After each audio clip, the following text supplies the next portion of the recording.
warahmatullahi wabarakatuh. Perkenalkan, nama saya Nuranisa Sahara dengan NIM 105401131425. Saya dari kelas SD 2M, Program Studi Pendidikan Guru Sekolah Dasar di Universitas Muhammadiyah Makassar. Pada kesempatan kali ini, saya akan mempresentasikan materi yang berjudul Teori Belajar Konstruktivisme dan penerapannya dalam pembelajaran di sekolah dasar.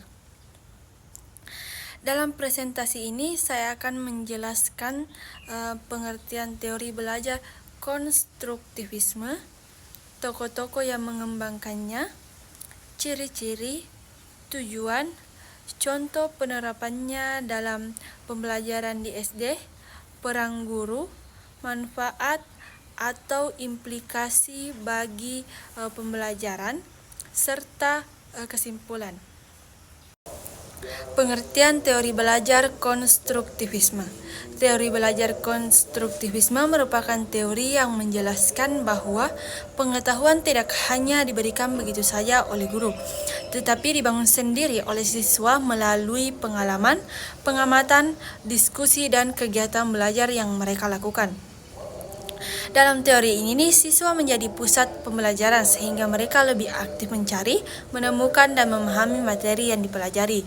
Dengan kata lain, siswa tidak hanya menerima informasi dari guru, tetapi juga berperan aktif dalam membangun pengetahuannya sendiri. Guru bertugas sebagai fasilitator yang membimbing dan memberikan kesempatan kepada siswa untuk belajar melalui pengalaman nyata, sehingga pembelajaran menjadi lebih bermakna dan mudah dipahami. Nah, adapun tokoh-tokoh yang banyak mengembangkan teori konstruktivisme. Yang pertama, Jean Piaget, yang dimana menjelaskan bahwa anak membangun pengetahuannya melalui pengalaman dan tahap perkembangan berpikir. Jean Piaget juga menekankan bahwa setiap anak belajar sesuai dengan tahap perkembangannya. Nah, yang kedua itu Lev Vygotsky, yang dimana menekankan pentingnya interaksi sosial dalam proses belajar. Dan siswa akan lebih mudah memahami materi melalui diskusi dan kerjasama dengan orang lain. Dan yang ketiga, Jerome Bruner, yang dimana berpendapat bahwa siswa akan lebih mudah memahami materi jika mereka menemukan sendiri konsep yang dipelajari. Dan guru juga berperan sebagai pembimbing selama proses penemuan tersebut.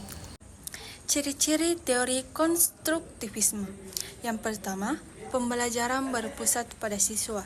Yang kedua, siswa aktif bertanya, berdiskusi, mengamati, dan mencoba menemukan jawaban. Dan yang ketiga, guru berperan sebagai pembimbing atau fasilitator, bukan satu-satunya sumber informasi. Yang keempat, pembelajaran dikaitkan dengan pengalaman nyata agar lebih bermakna. Yang kelima, siswa diberi kesempatan untuk mengemukakan pendapat dan menyimpulkan hasil belajarnya sendiri. Dan yang keenam, mendorong kerjasama dan diskusi antar siswa dalam memecahkan masalah. Dan yang terakhir, menekankan proses belajar serta pemahaman konsep, bukan hanya hasil akhir atau hafalan. Tujuan teori konstruktivisme. Tujuan dari teori konstruktivisme adalah membantu siswa membangun pemahaman yang lebih mendalam, melatih kemampuan berpikir kritis, meningkatkan kreativitas, memecahkan masalah, serta membuat siswa lebih mandiri dalam belajar. Dengan begitu, pembelajaran tidak hanya membuat siswa menghafal materi, tetapi juga benar-benar memahami dan mampu menerapkannya dalam kehidupan sehari-hari. Contoh penerapan dalam pembelajaran di SD.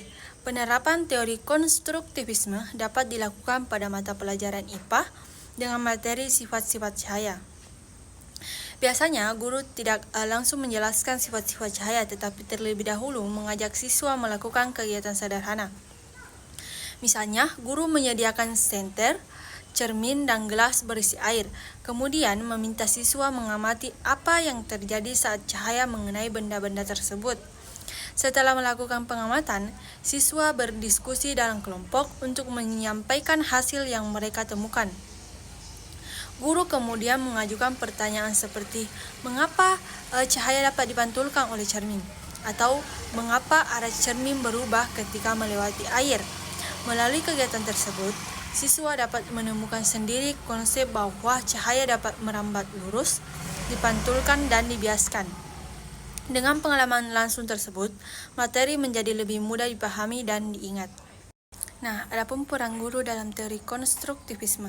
Dalam teori belajar konstruktivisme, guru tidak hanya menjelaskan materi, tetapi juga membimbing siswa agar menemukan sendiri pengetahuan yang dipelajari. Guru mengajak siswa untuk bertanya, berdiskusi, mencoba, dan mencari jawaban melalui kegiatan belajar yang menarik. Guru juga menciptakan suasana belajar yang aktif dan menyenangkan, memberikan arahan saat siswa mengalami kesulitan, serta menghargai setiap pendapat yang disampaikan. Dengan begitu, siswa menjadi lebih percaya diri, semangat belajar, dan lebih mudah memahami materi yang dipelajari. Manfaat atau implikasi bagi pembelajaran di SD. Penerapan teori konstruktivisme membuat siswa lebih aktif dalam mengikuti pembelajaran, karena mereka terlibat langsung dalam setiap kegiatan belajar. Siswa tidak hanya mendengarkan penjelasan guru, tetapi juga mencari informasi, berdiskusi, mencoba, dan menemukan sendiri konsep yang dipelajari sehingga materi menjadi lebih mudah dipahami. Selain itu, teori konstruktivisme dapat meningkatkan rasa percaya diri, kemampuan berpikir kritis, dan kerjasama antar siswa. Suasana belajar juga menjadi lebih menyenangkan karena siswa diberi kesempatan untuk berpendapat dan belajar dari pengalaman. Dengan cara ini, pembelajaran menjadi lebih bermakna dan hasil belajar siswa pun dapat meningkat. Itulah tadi materi yang dapat saya sampaikan tentang teori belajar konstruktivisme.